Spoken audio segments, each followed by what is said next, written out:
ప్రియులారా, ప్రభునామమున మీకు శుభములు వందనములు తెలియజేయుచుంటున్నాను. ఈ కార్యక్రమం మనము ఆరంభించుకునే దానికి ముందుగా మనం ప్రార్థన చేసుకుందాం. మహాఘనుడా, మహోన్నతుడా, మా పరలోకపు తండ్రి, నీకే స్తోత్రములు. గడిచిన ఎపిసోడ్స్లో మీరు మాకు తోడుగా ఉండి నా నోరుగా చేసుకుని మీరు నాతోనూ నీ బిడ్డలతోనూ మీరు మాట్లాడేటటువంటి వాక్కుల కొరకై మీకు వందనములు స్తుతులు చెల్లిస్తుంటున్నాం తండ్రి.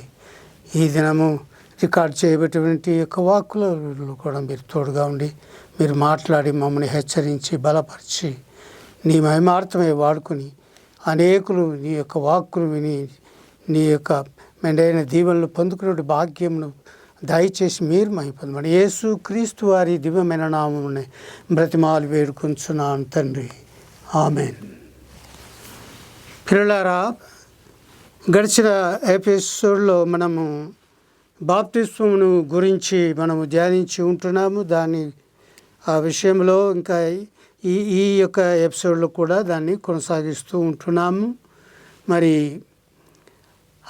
గడిచిన ఎపిసోడ్లో బాప్తిస్మం అనేది ఎక్కడి నుంచి కలిగింది, పరలోకం నుండి కలిగిందా, మనుషుల వల్ల కలిగిందా అనేటువంటి ఆ ప్రశ్నకు కావాల్సిన జవాబులు కూడా మనము ధ్యానించి ఉంటున్నాం. మరి ఆ యొక్క బాప్తిస్మం అనేది బాప్తిస్మం ఇచ్చి యోహాను ద్వారా అది ప్రవేశపెట్టినట్లుగా మనకు యేసుక్రీస్తు ప్రభు యొక్క శకములోనే అది ఆరంభించబడినట్లుగా మనకు తెలుస్తూ ఉంటున్నది. మరి ఇప్పుడు ఈ దినము మనము ఈ బాప్తిస్మములో అంటే ఏమిటి, బాప్తిస్మం అనేది యేసు ప్రభువారు ఆయన ఈ లోకములోనికి వచ్చి సర్వ మానవాళి యొక్క పాపరిహారం నిమిత్తమై ఆయన చేసినటువంటి యాగమును తర్వాత ఆయన లేఖనముల ప్రకారం మరి శ్రమపడి హింసింపబడి రక్తం కార్చబడి మృతి చెంది మూడవ దినం మనం ఆయన పాతిపెట్టబడి మూడవ దినం మృత్యుంజయుడై లేచి ఉంటున్నాడు. ఆ తర్వాత ఆయన శిష్యులతో ఆయన తను తాను సజీవునిగా కనబరుచుకుని వారికి ఆజ్ఞాపించి ఉంటున్నాడు. మీరు సర్వలోకమునకు వెళ్ళి సర్వజనులను శిష్యులుగా చేయుడి, తండ్రి యొక్కయు కుమారుని యొక్కయు పరిశుద్ధాత్మని ఈ నామములోనికి బాప్తిస్మం ఇచ్చుడి అని వారికి ఆజ్ఞాపించి ఉంటున్నాడు. కాబట్టి ఈ బాప్తిస్మం గురించి మనము ఈ దినము ధ్యానించనే ఉంటున్నాం. బాప్తిస్మము బ్యాప్టో అనేటువంటి పదము నుండి వచ్చినట్లుగా మనము తెలుసుకుంటున్నాం. ఇది గ్రీకు పదము నుంచి వచ్చినట్లుగా మనకు తెలుస్తుంది. బ్యాప్టో అనగా ముంచుట అని అర్థం. కాబట్టి ఈ బ్యాప్టిజం అనగా ముంచుట అని అర్థం తోటి ఆరంభమవుతుంది. ఇదే కాబట్టి ఈ బాప్తిస్మము అనేది బాప్తిస్మం ఇచ్చే యోహాను ద్వారా ఈ ముంచుటము అనేటువంటి క్రియ ద్వారానే ఆరంభించబడి ఉంటున్నది. మరి ఈ యోహానుకు దేవుడే ఆ విషయాలన్నీ బయలుపరిచినట్లుగా మనకు లూకా సువార్తలో 1వ అధ్యాయంలో అవన్నీ మనం తెలుసుకున్నాం. కాబట్టి ఆయన ఏలియా ఆత్మగిలినటువంటి వాడై ఆయన ఈ జకరియా ఎలిజబెత్లకు జన్మించినట్లుగా మరి ఆయన యుక్త వయస్సు వచ్చినప్పుడు 30 సంవత్సరాల వయస్సులో ఉన్నప్పుడు ఆయన అరణ్యములో కేకవేయు ఒక నిశ్శబ్దము అని యెషయా ప్రవక్త ద్వారా ప్రవచించిన వాక్య ప్రకారము ఆయన అరణ్యములో కేక వేస్తూ మరి అనేకులను తండ్రుల యొక్క హృదయమును పిల్లల తట్టును, పిల్లల హృదయము తండ్రుల తట్టు తిప్పుటకును మరి అనేకులను దేవుని వైపు తిప్పుటకును ఆయన వచ్చి ఉన్నాడని చెప్పేసి రాయబడి ఉంటున్నాయి. ఆ విధంగా ఆ విషయాలన్నీ కూడా మనము ధ్యానించి ఉంటున్నాం.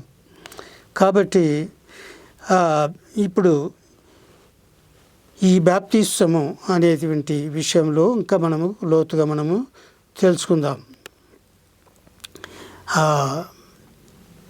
ఈ బాప్తిస్మం ఇచ్చేటువంటి యోహాను ఇచ్చిన బాప్తిస్మములో ఏమిటి ప్రాముఖ్యత అంటే ఆయన మారు మనస్సును గూర్చి బోధించాడు. మీరు మారు మనస్సు పొందండి, మీ పాపములను ఒప్పుకొనుడి, అప్పుడు మీరు పరలోక రాజ్యమును పొందుతారు అని చెప్పేసి ఆయన బోధించటం ఆరంభించాడు. కనుక అనేకులు ఆయన వద్దకు ఆ యోర్దాను నదిలో ఆయన చేత బాప్తిస్మం పొందుటకై వచ్చి ఆయన చేత బాప్తిస్మం పొందారు.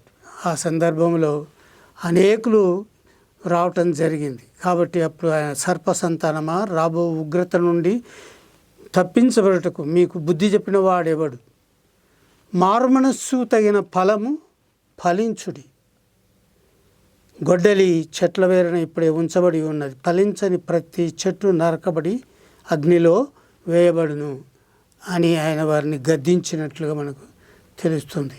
ఆయన సందర్భంలో చెప్పాడు, దేవుని రాజ్యము బలత్కారముగా పట్టబడుచు ఉన్నది అని ప్రభువారు ఆయన బోధిస్తూ ఆయన ప్రసంగించినట్లుగా కూడా ఉంటున్నది. దేవుని రాజ్యం బలత్కారముగా పట్టబడుచు ఉన్నది అంటే అది చాలా సులువుగా అయిపోయినట్లుగా ఉన్నది. ఆయన బాప్తిస్మం ఇచ్చేటువంటి సందర్భంలో వాళ్ళు మీరు పాప క్షమాపణ కొరకు, మారుమనస్సు కొరకు బాప్తిస్మం పొందండి అని చెప్తే ప్రతి ఒక్కరు కూడా వచ్చి ఆయన దగ్గర బాప్తిస్మం పొందినట్లుగా ఉంటున్నాయి. అంటే పాపము తమ యొక్క పాపాలు సరిగా ఒప్పుకోకుండా, పశ్చాత్తాపపడకుండా, మారుమనస్సు పొందకుండా ఆయన చేత బాప్తిస్మము పొందుటకు వచ్చి అలాగా బాప్తిస్మం పొందినట్లుగా మనకు తెలుస్తూ ఉంటున్నది. అందుకనే ప్రభువారు అనేకులను గురించి ఆయన హెచ్చరించినట్లు మనకు తెలుస్తూ ఉంటున్నది. కాబట్టి అది యేసు ప్రభువారు ఆయన ఈ లోకములో రావటానికి గల ఉద్దేశం ఏమిటి అంటే పాపని వారి యొక్క పాపం నుండి విమోచించబడి పరిశుద్ధులుగా చేయబడి నీతిమంతులుగా చేయబడి దేవుని రాజ్యమునకు వారసులు కావాలి అనేది దాని గురించి ఆయన ఈ లోకానికి వచ్చాడు. ఆయన జగత్తు పునాది వేయబడక పూర్వమే నియమింపబడెను అని భక్తుడైన పేతురు గారు తన యొక్క మొదటి అధ్యాయము మరి 19వ వచనములో మనం చూసినట్లయితే అక్కడ రాయబడి ఉంటున్నది, ఆయన జగత్తు పునాది వేయబడక పూర్వమే ఆయన నియమింపబడెను అని. ఎందుకొరకు నియమింపబడ్డాడు? జగత్తు పునాది అంటే ఈ లోకము సృష్టించబడక పూర్వమే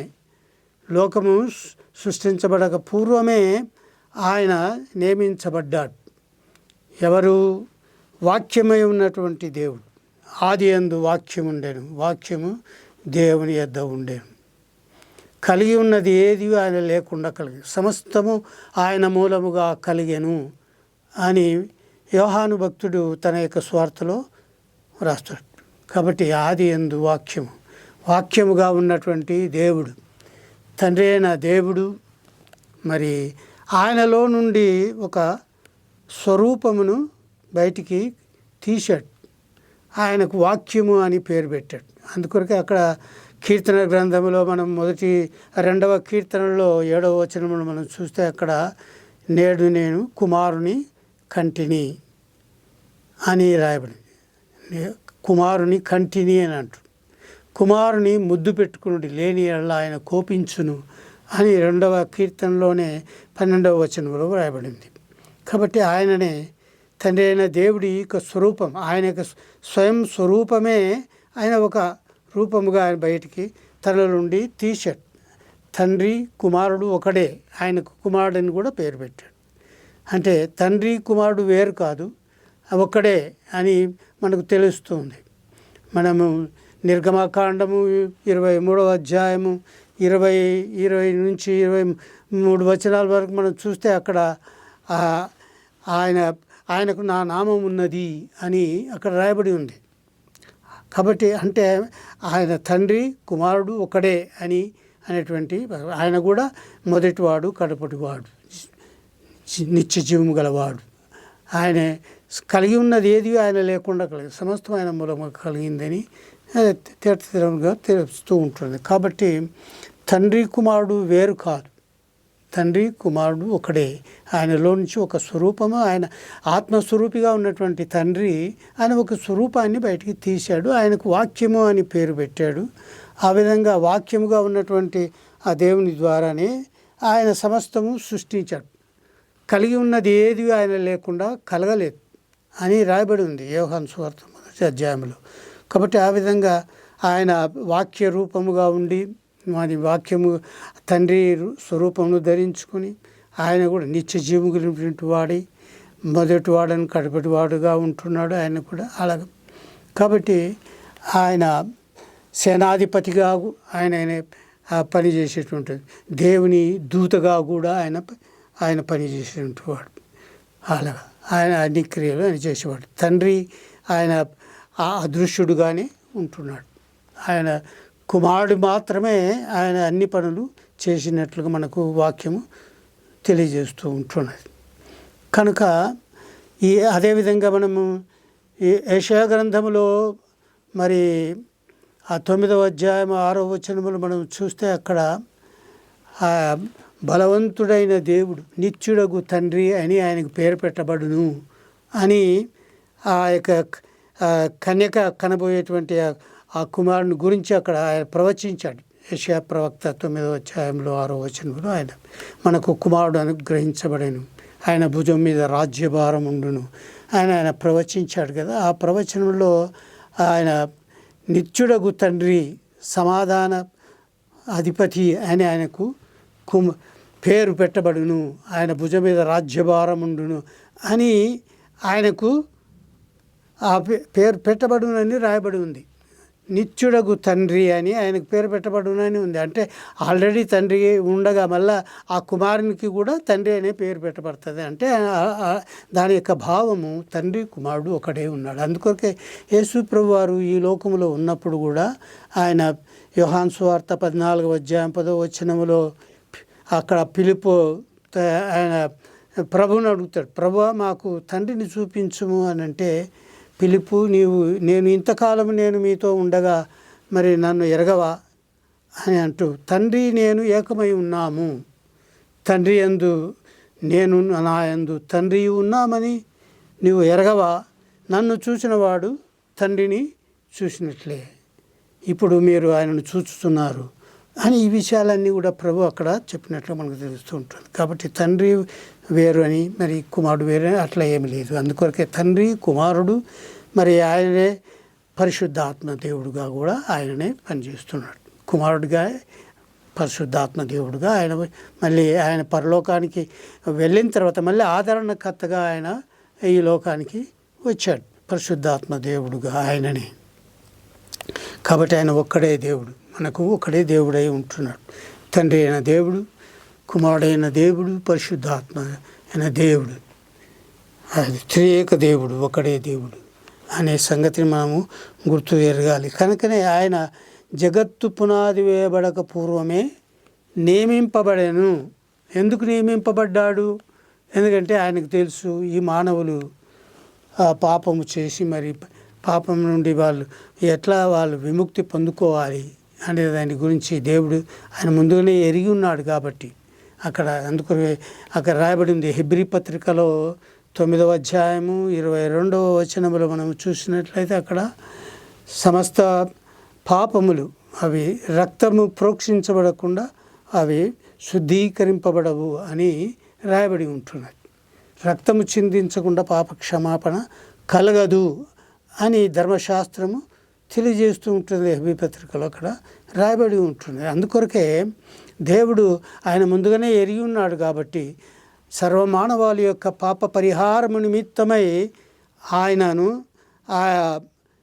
ఈ విధంగా శిలువకు అప్పగించబడి మరి రక్తం చిందింపబడి చనిపోబడి మరి తిరిగి మృత్యుంజయుడై లేవటం, ఇవన్నీ ఆయన లేఖనములు ముందుగానే బయలుపరిచి ఉంటున్నాడు. కాబట్టి లేఖనముల ప్రకారము ఆయన శిలువ వేయబడ్డాడు, హింసించబడ్డాడు, రక్తం చిందించబడ్డాడు, మరి చనిపోయి మరి పాతి పెట్టబడ్డాడు.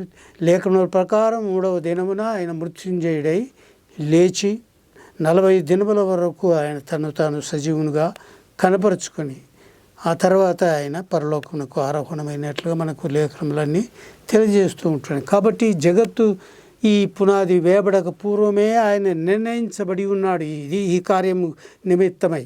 అందుకొరకు ఆయన శిలువలో ఆయన శ్రమపడుతూ ఉన్నప్పుడు కూడా ఆఖరిగా సమాప్తమైనది అని చెప్తాడు. సమాప్తమైనది అంటే ఆయన దేని కొరకైతే ఏ కార్యము చేయుట కొరకై ఆయన ఈ లోకానికి వచ్చాడో అవన్నీ కూడా ఆయన తండ్రి యొక్క చిత్తమును పూర్తిగా నెరవేర్చుట పూర్తి అయిన తర్వాతనే ఆయన సమాప్తమైనది అని చెప్పేసి ఆయన తండ్రి నా ఆత్మను నీ చేతికి అప్పగించుతున్నానని తన ప్రాణము ఇచ్చినట్లు మనకు తెలుస్తూ ఉంటున్నారు. కాబట్టి ఆ విధంగా యేసు ప్రభు వారు ఈ లోకమునకు ఎందుకు గాను వచ్చాడు అంటే ఆయన సర్వమానవాళి యొక్క పాప పరిహారము నిమిత్తము ఆయన ఈ లోకానికి వచ్చాడు.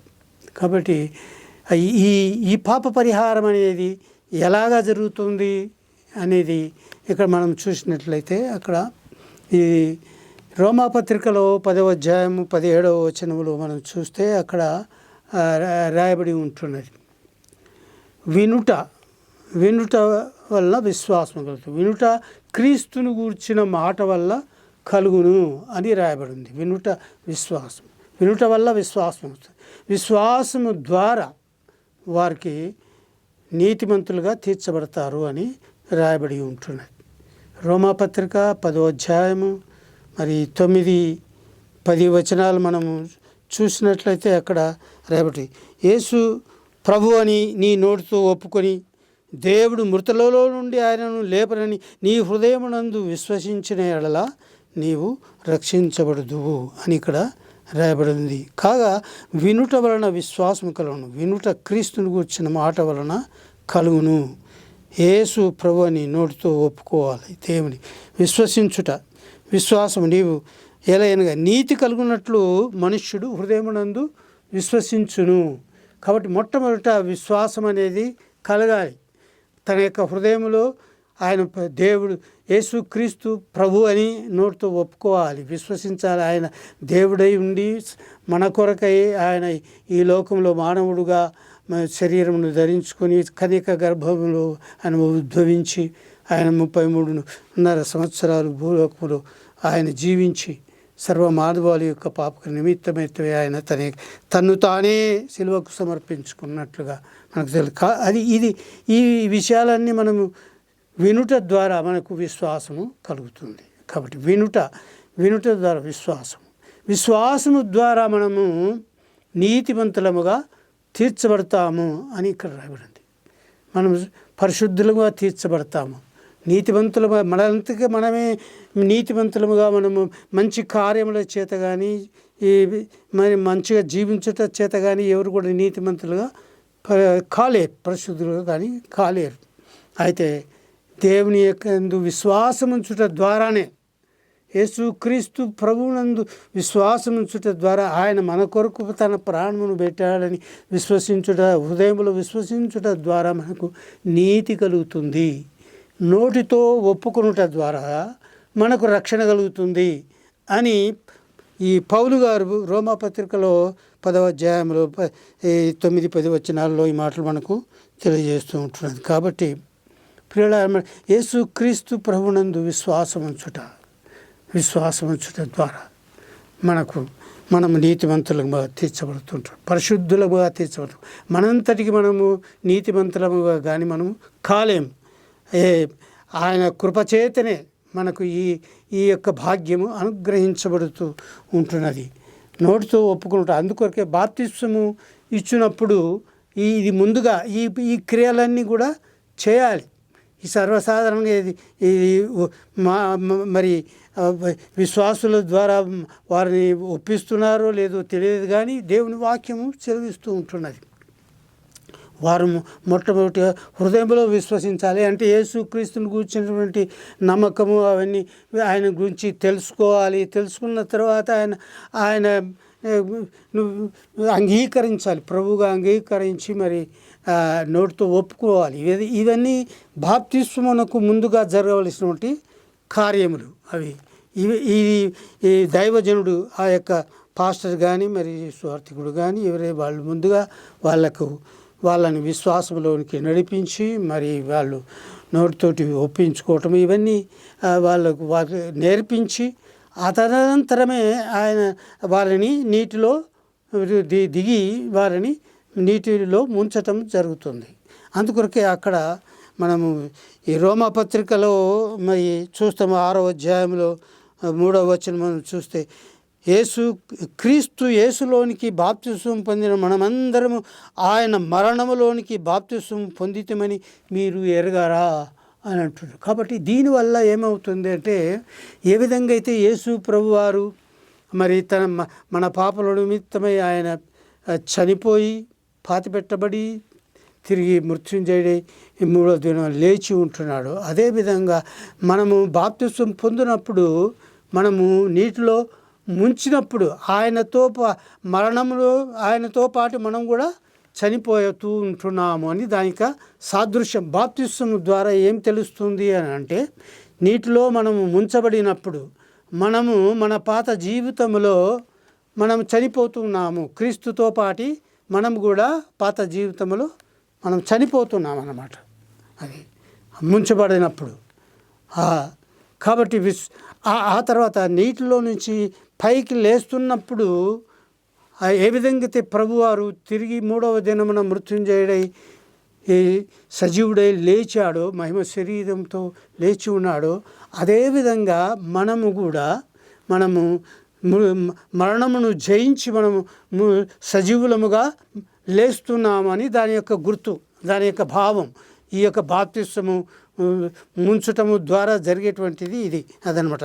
క్రీస్తు యేసులోనికి మనము బాప్తిస్మం పొందిన మనమందరము ఆయన మరణములోనికి బాప్తిస్మము పొందితమని మీరు ఎరగరా అని పౌలు గారు తన పత్రికలో రోమా పత్రికలో 6వ అధ్యాయము మరి 3 నుంచి 7 వచనాల వరకు అవన్నీ చదివినట్లయితే అవన్నీ కూడా రాయబడి ఉంటున్నాయి. కాబట్టి ఇవన్నీ మనం చాలా జాగ్రత్తగా అటువలే మీరును పాపం విషయంలో మృతులుగాను దేవుని విషయమై క్రీస్తు యేసునందు సజీవులుగాను మిమ్మల్ని మీరే ఎంచుకునుడి అని అక్కడ పౌలు గారు రాస్తాడు.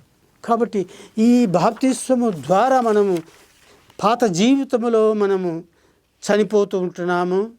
ముంచబడినప్పుడు మరి పైకి లేచినప్పుడు నీళ్ళలో ఉండి లేచినప్పుడు మనము ఏ విధంగా అయితే యేసు ప్రభువారు తిరిగి మృత్యుంజయుడే లేచాడు, అదేవిధంగా మన పాత జీవితంలో మనము చనిపోయి తిరిగి మనము సజీవులమై లేస్తూ ఉంటున్నాము అని దాని యొక్క అని మిమ్మల్ని మీరు గుర్తు ఎరగరా అని పౌలు గారు మీరు వారి హెచ్చరిస్తూ ఉంటున్నారు.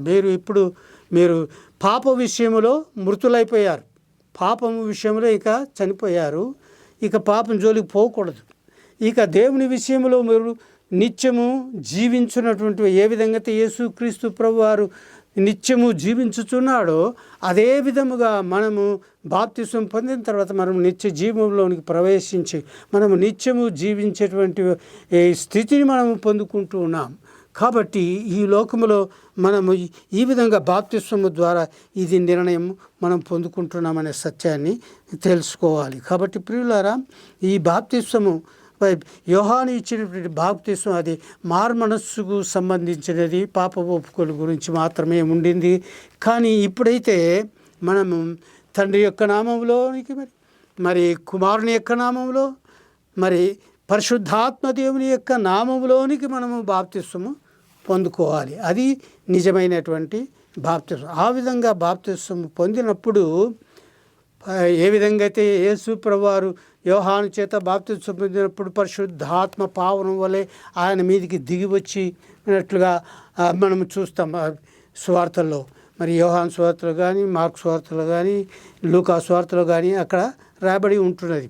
ఆయన మరి బయటకు వస్తున్నప్పుడు అప్పుడే ఆకాశము తెరవబడి తండ్రి ఈయన నా ప్రియ కుమారుడు అని ఆ యొక్క శబ్దము ఆకాశం నుండి వినబడినట్లు మనకు తెలుస్తుంది. పరిశుద్ధాత్మ పావనం వల్ల ఆయన మీదకి దిగి వచ్చినప్పుడు, ఇదిగో ఈయన నా ప్రియ కుమారుడు, ఈయన యందు నేను ఆనందించుచున్నాను అనేటువంటి ఒక స్వరము అందరూ అక్కడ ఉంటుండగా ఆ స్వరము విన్నట్లుగా మనకు తెలుస్తూ ఉంటుంది. అది నిజమైనటువంటి బాప్తిస్వం. కాబట్టి ప్రతి ఒక్కరు కూడా బాప్తిస్వం పొందినప్పుడు పరిశుద్ధాత్మ దేవుని చేత కూడా మనము ముద్రింపబడతాము, అభిషేకింపబడుతున్నాము. కాబట్టి ప్రతి ఒక్కరూ యేసుక్రీస్తులోనికి బాప్తిస్వం పొందిన ప్రతి ఒక్కరూ ఆయన మరణ పునరుత్థానములలో పాలు పొందుతూ ఉంటున్నారు. అదే సమయంలో మనము పరిశుద్ధాత్మ చేత ముద్రింపబడుతూ ఉంటున్నాం. అదే సమయంలో మన యొక్క పేర్లన్నీ కూడా జీవ గ్రంథములో వ్రాయబడుతూ ఉంటున్నాయి. ఇక మన యొక్క పేర్లు అక్కడ రాయబడి ఉంటున్నాయి సంగతిని మనం మర్చిపోకూడదు. కాబట్టి పిల్లల బాప్తిస్మము ఇది నిజమైనటువంటి ఎల్లప్పుడూ స్థిరమైనటువంటి బాప్తిస్మ కార్యక్రమం. ఇది ప్రతి ఒక్కరు తెలుసుకుని ఈ విధంగా మనము బాప్తిస్మమునకు పొందేదానికి ముందుగా మనము మన పాపముల నుండి విడుదల పొందుకోవాలి అనే సత్యాన్ని మనం తెలుసుకున్నాం. మన పాపముల నిమిత్తమై మన రావాల్సిన శిక్షను అన్నీ కూడా ప్రభువు వారు సిలువలో అనుభవించి మనకు బదులుగా ఆయన శ్రమను అనుభవించాడు. మనకు రావాల్సిన శిక్షణంతా ఆయన పొంది ఉంటున్నాడు అనే సత్యాన్ని మనం తెలుసుకుని మరి ఆయన యందు విశ్వాసం ఉంచడం ద్వారా మనము నీతివంతులముగా పరిశుద్ధులముగా తీర్చబడుతూ ఉంటున్నాం. ఇది ఆయన యొక్క కృపచేతనే, దేవుడు తన యొక్క కృపచేతను మనకు ఇది అనుగ్రహించుతూ ఉంటున్నాడు.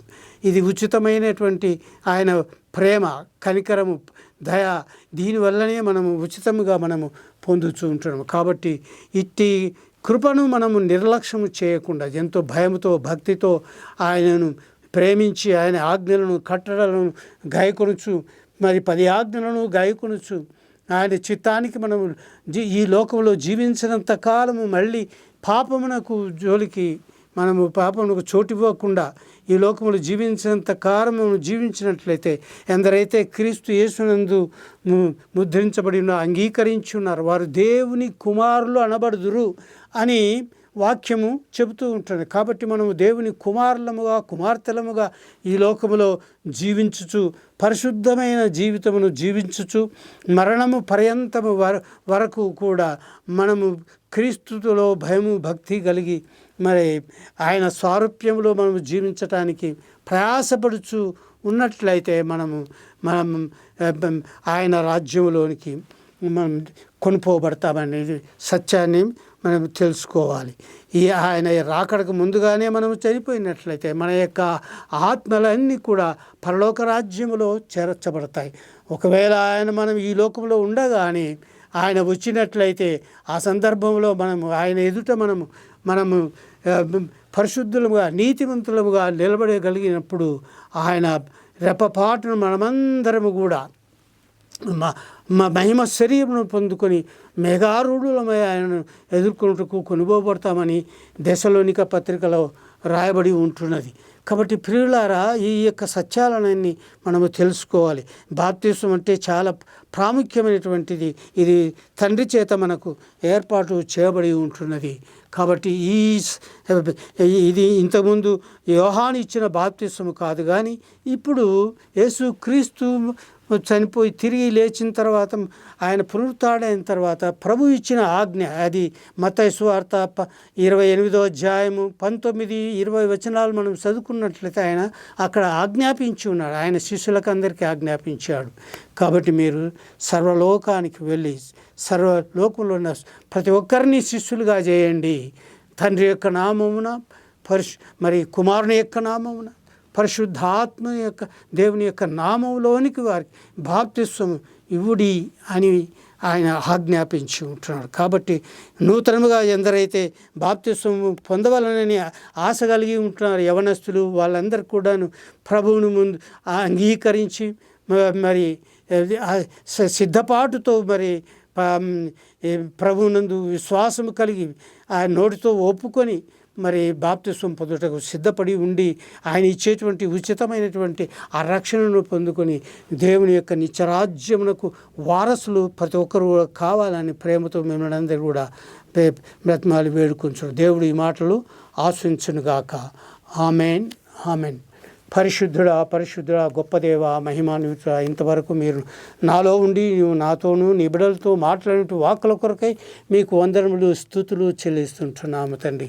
ప్రభువారు పునరుత్థానుడై లేచిన తర్వాత ఆజ్ఞాపించిన ఆజ్ఞ ప్రకారము ఇప్పుడు బాప్తిస్మమును పొందుకొని బాప్తిస్మం ద్వారా మరి పరిశుద్ధాత్మ చేత ముద్రింపబడి ప్రభాని మా యొక్క పేర్లన్నీ కూడా జీవగ్రంథంలో వ్రాయబెట్టుకుని దయచేసి ఏ ఒక్కరు కూడా నశించకుండా ప్రతి ఒక్కరు కూడా నీ యొక్క నిత్య రాజ్యమునకు వారసులయ్యే భాగ్యాన్ని అనుగ్రహించి మీరు మహిమ పొందమని యేసు క్రీస్తు వారి దివ్యమైన నామమునే బ్రతిమాలి వేడుకొంచున్నాను తండ్రి. Amen, amen, amen. God bless you.